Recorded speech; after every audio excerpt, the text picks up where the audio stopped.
необходимо применять новые подходы в части кластеризации сельского хозяйства и формирования полноценных агропромышленных кластеров. Это мясной кластер, молочный кластер, это развитие интенсивного садоводства, это рыбоводство и ягодные культуры.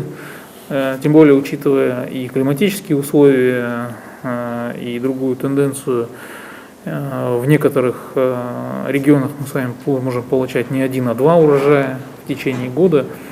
И развитие больших агропромышленных кластеров с привлечением партнеров по Евразийскому экономическому союзу позволит существенно нарастить экспорт в третьи страны.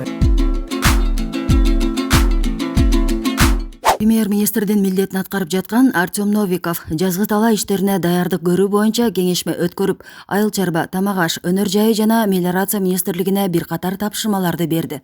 Ага ылайык Новиков быйыл жазгы тала жумуштарын уюштуруудагы даярдыкка жылдагыдай мамиле жасалбашын белгилеген. Айыл чарба, тамак-аш, өнөр жайы жана мелиорация министрлигинин маалыматы боюнча, айыл чарбаны каржылоо 9 долбоору жактыруу алдында турат.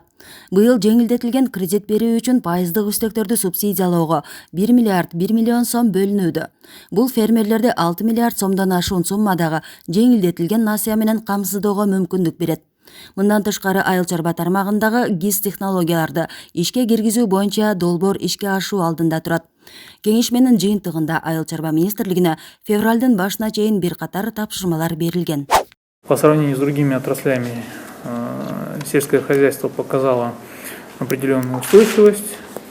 Рост сектора по итогам прошлого года у нас составил 1,7%.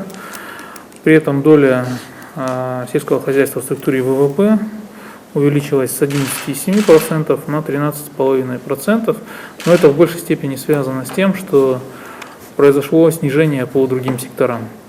То есть фактически рост в 1,7% является экстенсивным, и даже без нашего с вами участия в сельском хозяйстве этот рост будет обеспечиваться. Поэтому, конечно, мы не можем соглашаться с такими подходами в управлении сельскохозяйственным сектором и в развитии агропромышленного комплекса, особенно учитывая, что фактически около 70% населения страны проживает в сельской местности, поэтому нам нужно принимать с вами оперативные меры для перестройки всего сельскохозяйственного сектора в ближайшей перспективе.